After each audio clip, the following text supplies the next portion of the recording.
The American Le Mans Series returns to its spiritual home at Road Atlanta for the final race of the 2001 series, the fourth Petit Le Mans 1,000-mile enduro. The cars they all want to beat are the Yerst Audis that start first and second on the grid. Tom Christensen with a handy advantage over his teammate Emanuele Pirro. For sure, this gives, as is usually, the best advantage, that it proves that we certainly have a quick car, but it's a 10-hour race. And we have mainly concentrated for the race setup, so we're very happy about both things. The car is quick also in race trim. The only thing is that the circuit is wet now, so for sure it'll be interesting in the beginning of the race what happens, but the weather forecast is it should be better.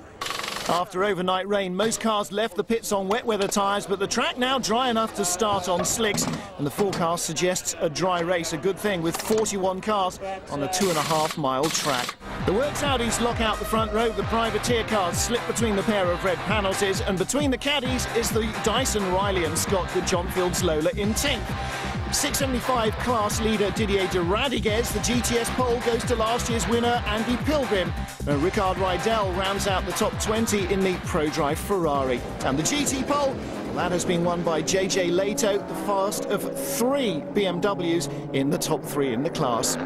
And 4 cars already on the back foot, starting the race from the pit lane less than ideal. The dramas in the final minutes before the pit lane closed have put them back there. And among them, James Weaver in Rob Dyson's Riley and Scott with its Lincoln motor. And as they come down towards turn 12, the green flag will be waiting to start the 4th Petit Le Mans. The prototypes spinning away is John Field. As the prototypes get on the gas nice and early, John Field's Lola in the wall even before he gets to the start-finish line. And the Gulf Audi of Stefan Johansson up into 3rd ahead of David Brabham in the first of the red Pinos. So Audi's 1st, 2nd and 3rd, with Christensen jumping away from Emanuele Pirro. Pirro in the 2nd of the Yerst run cars. Then the 2 Panoses, so one has gone backwards, one come forwards. 2 Cadillacs on their own. Didier de Radiguez leads in 675. The yellow Corvette leads in GTS. That is Andy Pilgrim under pressure already. There is a yellow flag on the course, and that, of course, for John Field's Lola. Field behind the 2 Cadillacs goes inside Max Angelelli. There's contact. He gets spun round. And even though he's got everything locked up, as soon as he hits that wet grass, he picks up speed and backs it into the wall. So ready to go again. And Christensen crawling out of turn 10, but Pirro is not very quick away. And as Christensen runs down to 12 to take up the green, the Gulf car moves into 2nd place. Brabham has a look at the back of Emanuele Pirro as well. Graf right behind him, Johnny Herbert right behind Klaus Graf, looking down to the inside of turn 1. That's a brave place to go inside on cold tyres. He doesn't make the move, nor does Brabham. But the Gulf Audi of Stefan Johansson now in a strong 2nd place. The privateer Audis, the Gulf car, the European Le Mans champions this year, and the champion car not winning a race here in the States yet. But look at this. There is Ron Fellows, who started at the back of the field after his transmission broke at the beginning of qualifying, right in the middle of the race course on lap 2. Is that a repeat of that transmission failure? On board with Emanuele Pirro, accelerating down the long, fast backstretch and approaching the rise where the Porsche and BMWs flew with Yannick Dalmas in 98 and Jörg Müller last year. Ron Fellows' Corvette pulled out of the way, and that's Gunnar Jeanette, the Jeanette Racing Porsche in the wall. Heavy front-end damage. This is the look back, and he was on the curbs there. Probably water under the tyres as he hit the gas hard, straightening it up out of 7 and heavily into the wall on the run down the hill. Well, Stefan Johansson has been black flagged by the organisers. He passed Emanuele Pirro before the green flag at the last restart, and he will be forced to serve a stop-and-go penalty as they follow round behind the safety car. There you can see the red 550 Maranello, 3rd in the GTS class behind the Corvette and the Saline. The previously dominant Vipers, the best they can manage is 4th. Green again, as again Christensen jumps away from Pirro. Brabham 3rd, and in 4th place now Johnny Herbert. He's passed Klaus Graf, the Gulf Audi, heading to the pits as the Cadillac swap position. Angelelli passes Goossens for 6th place, and into the pit lane has come Stefan Johansson, crawling down for his stop-and-go penalty. And the battle for 675, de Radiguez, Janae, Maxwell, Claudia Hurtgen in the orange and silver car there, dropping back into the clutches of the GTS battle, where Terry Borchella now leads the Corvette of Andy Pilgrim.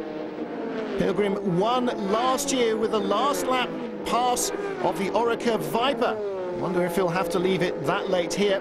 Looks as though he's keeping the battle alive. Ricard Rydell third in the ProDrive Ferrari, the first appearance of a 550 Maranello in the American Le Mans Series. They're looking for customers here. The response has been good. Response good too to the Celine. Porchella looking to win the championship here. He needs to complete 50 laps to score starting points, enough to put him into an unchallengeable championship lead. On board with the Cadillac, oh dear, that's Mark Goossens in the dip, turn 10, goes off across the wet grass.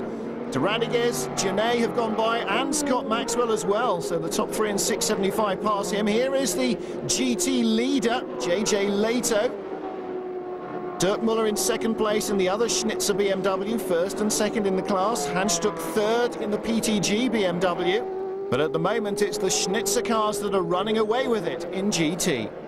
Klaus Graf brings the 51 Panos into the pits, just over the half-hour mark gone in the Petit Le Mans.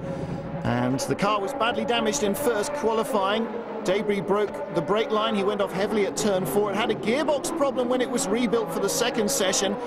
Doesn't look like it's a repeat of that. They're taking off the engine cover, not the rear end cover. That may point perhaps to an engine problem for the 51 car. Didier de Radiguez, the 675 leader, being rocked backwards and forwards in the pits. Normally the sign of transmission woes, and that's where they're looking at the rear end of the car. And Tom Christensen out of the race, out of the Audi, out of the lead, and out of the championship. The car off in the wall. That's the exit to turn 1. Christensen walking away, seems to be okay. Well, he has radioed into the team saying that the car seemed to bottom out mid-corner and pitch him into the wall, and they're suspecting maybe a puncture is what caused the demise of the race leader. Whatever, he and teammate Dindo Capello out of the championship chase. Their battle with teammate Emanuele Pirro is over. It happened in the last 2 months, in the last 6 races. I don't know what's happened really, because we got so much bad luck that I cannot believe it. We won everything till Sears Point, and from Sears Point to now, we had to stop 3 times in 5 races. That's unbelievable. And there is Marino Franchitti driving a Ferrari 360 Modena, also making its first appearance in North America. Recently won the GT class in the British GT Championship. He's out at turn 6 as in comes the damaged Audi on the back of a truck, and that is a big mess. The Corvette of Andy Pilgrim comes back out, and look, 2 or 3 cars further back, there is Terry Borchella's Celine. So some slick pit work by the GM crew has gained them back the GTS class lead in the pits under yellows. Manuel Collard taking over the number 7 Cadillac from Mark Goossens, engine cover coming off for some reason. And oh, a fire on board, fire in the hold. That's why they were taking the engine cover off. Fire while they were refueling, the team quickly dealing with it, but Collard bailing out, as you might expect, sitting in a fireball. Green flag, an hour into the race, they go racing again. And out front, Claudia Hurtgen making a pass for the lead on Chris McMurray. The 2 675 cars have not stopped yet for fuel. They are first and second, but realistically, of course, Pirro and Herbert here will close and pass them very quickly. Then off goes Dino Steiner. That's at turn 7. 6 and 7, the slowest turns on the racetrack. And he goes off. Look at this battle going on in GTS class. Andy Pilgrim in the 4 Corvette, again with that Stars and Stripes motif, and United we stand on the back wing. Right behind him, Terry Borchella. And Borchella in Franz Conrad's Celine, determined to pass. He's looking for a way right now. And right in front of him is that little Pilbeam Nissan. He goes inside of turn 1. And Pilgrim, looking over, knows that it's a done deal. He's got no way to fight that. Gives him racing room. And the Celine is back in front for the 2nd time in this ding-dong GTS battle. Well, let's have a look here. Exiting 7, That is Johnny Herbert, and right behind it, David Brabham. Herbert with a wheel in the dirt, spins up. Brabham gets inside him and is into second. And look at this, in traffic behind the Celine. My goodness, well, Pirot squeezed through, taking a third of a chance, but still Brabham now fired up and up into second place. Pirot in traffic, but who's that off the circuit? Brabham on the left-hand side of picture. David Brabham in second place has gone off, and it must have been a clash with Dino Steiner's Viper. Dino Steiner bailing out of the car. Looks as though he is uninjured, opening the door as the marshals go and attend to him. There goes the race leader around the outside of the Viper. Brabham, taking a tighter line, trying to cut in tight behind Pirot, and I think just misjudged the length of the two cars. Going past a Viper, it is an awfully long car. Let's have a look again from the reverse angle. Well, the collision happens before we get to the brow at turn 2, but Brabham goes off on the left of picture. They'll be looking at the car on the monitors, trying to figure out what's broken and having parts ready. Well, basically the entire right corner, the under tray and the rear wing will need to be replaced, and who knows what else once they start stripping parts away. One of those things for Corvette as well. Ron Fellow's car disqualified. A crew member worked on it out on the race course. So now Corvette down to just the 4 car. That's Andy Pilgrim leading in GTS again from Terry Borchella. What a seesaw battle. Oh, and there is Johansson off at turn 10. This is the corner they call the dip. If you want to know why it's called the dip, well, there's the hill down there. But in fact, the racetrack used to be lower before the circuit was rebuilt. And there is our 675 class leader, Jordi Janay, stopped trackside. And that hands the lead to Milka Duno in Dick Barber Racing's Reynard Judd. Jordi Janay's Rock VW, stationary. Somebody has left a nose. It looks like it is a prototype. It's Emmanuel Collard's number 7 Cadillac, looking well, even less handsome at the front than it normally does. That won't be helping him much either. Bodywork very important to cut down drag from those big rolling drag factor tyres, and also to tidy up the front end. On board, this is turn 12. This is very quick indeed. Right behind his teammate. And here is Jan Magnussen in the pits. Well, 40 minutes of hard work by the 50 Pennos crew in the garage behind the wall, and Magnussen ready to go as we ride on board with GT leader JJ Leto. Terry Borchella ahead. There goes Stefan Johansson in the Gulf Audi. Johansson recovering from that spin, of course. And that was Frank Bieler. Bieler in second place, and here is why. On board, through 11, under the bridge, over the brow, in traffic. Bieler spins it down the hill. Did he touch anything? Do you know, I don't think he did. Wow, so Stefan Johansson's Gulf Audi now leads overall for the first time. Frank Bieler in second place. And this is the first time now that the Johansson car has had the lead of this race. And they, like the champion guys, would love to win here, put one over on Joest and show that winning in Europe isn't all that they're about. And the GT lead changing. JJ Leto in the 42 car, taking the lead away there from the 43 sister car. That's Dirk Muller. Dirk Muller sharing with JJ's normal partner Jörg Muller in an all-Muller lineup. Don't know why. One of the Schnitzer deals there. And JJ with Fredrik Ekblom, the Finn and the Swede in that car. And here is JJ. While into 12 comes our GTS leader, Kelly Collins, now at the wheel of the 4 Corvette. Franz Conrad has taken over from Terry Borchella in the Conrad Celine, and that has dropped a little bit back. Another smart turnaround in the pits by the GM crew, and a BMW off track. Who is that? Well, it's 42. It's the GT leader, JJ Leto. Well, he still looks cool, calm and collected as he recovers from that one. Through go the race leaders. But he's going very slowly in the car, leaning over to the right rear. I'm sure I heard the noise of a puncture there. There is a puncture on the right rear. JJ Leto has picked up a flat, and he will be again trying to judge how fast and then how slow he can go to get it safely back to the pits. Oh, and as we replay it on board with Leto, as he was spun out of turn 1, did you see Weavers, Riley and Scott go through there? I did. So Leto taking the opportunity to hand over to Ekblom. as they fuel the car and take on tyres, and there a clash between the two in turn one. Race leader Stefan Johansson, second place Frank Biela, 2 hours and 45 minutes into the race, a race already packed with drama and with nearly 7 hours remaining before the clocks run down to 10 p.m. So, oh my goodness me, narrow squeeze through traffic there by Stefan Johansson. Two wheels bouncing up the curb, loses speed. Frank Biela comes by him. Biela with the run down the straight. This is to turn 6, around the outside into 6 and 7 goes Biela. Wow, that's a ballsy move. There's no room for error there, and he knows it. And here in the dusk is Hugh Plum in the cycle Porsche, the 52 car. Wow! Rick Fairbanks just missing the spinning Porsche. Flat out up the hill here. Through goes the Gulf Audi. Oh dear, and he's right in the middle of the track. He's stalled it as well. He's trying desperately to get out of the way.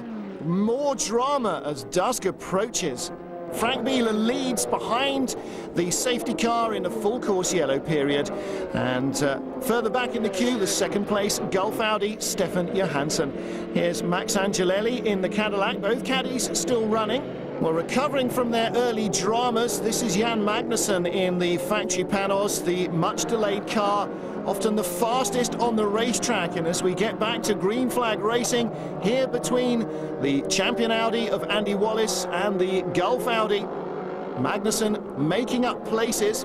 The two Audis are several laps ahead of him and in fact of the Cadillac that's just in front in this little prototype battle as they weave their way through the GT class Porsches and BMWs, but all four of them running at very similar speed into the night time. And Magnussen and Brabham, after that accident that put them out, really flying. Patrick Lemary at the helm of the Gulf Audi at the moment on the tail of this queue. But Magnussen shaping up Andy Wallace. He's looking for a pass down into 10 maybe. Well, Wallace gets past the Alex Job Racing Porsche. In the pits is the Conrad Celine. Tyres and fuel. Terry Borchella has taken over from Franz Conrad. No, he hasn't. Conrad's still in the car. And the crew have earned themselves a stack of penalties with their pit work. Over a minute for infringements on the last two pit stops. And of course that undoes any good work that the drivers can manage out on the racetrack. Things like not taking the fire bottle over the pit wall and not wearing gloves. Here is Frederick Ekblom, damaged spoiler on the 42 BMW. They'll be called into the pits to have that rectified. And again, the 42 car will suffer another delay. That possibly is a legacy of JJ Lehto's grass tracking. And the Conrad Celine slowing on track as it's passed by Magnussen's Panos. Oh, and Andy Wallace in trouble. The car way down on the left-hand side. Right front corner is up in the air. He's lost a wheel. Yes, he has. Buckled and damaged the wheel over there on the exit of turn 1. Wow, not much of a place to lose it. Could have been worse. Could have been turn 12, the last corner. But it looks as though it's come off with the brake hub attached. Now, they are fast release. They're not supposed to release unless you actually want them to come off, though, the brake hubs. Whatever, Wallace three-wheeling his wagon back to the pits. And that will be a long, long and slow-seeming journey.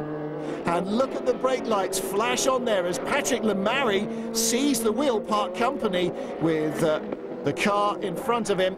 It hit the wall at speed and flew, luckily, back towards the racetrack.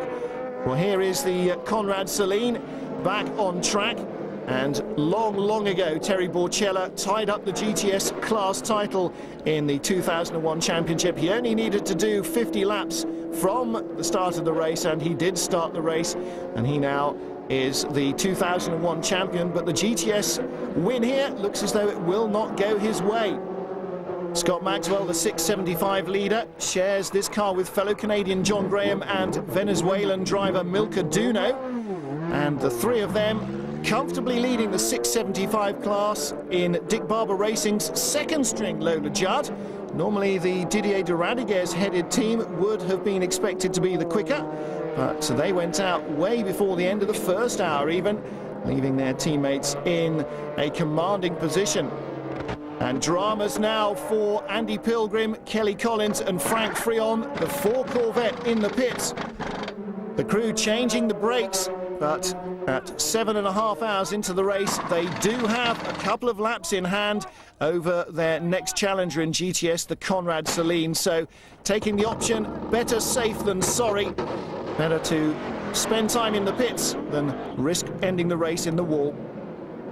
1 lap to go, the white flag lap, with some 9 hours and 40 minutes of racing gone.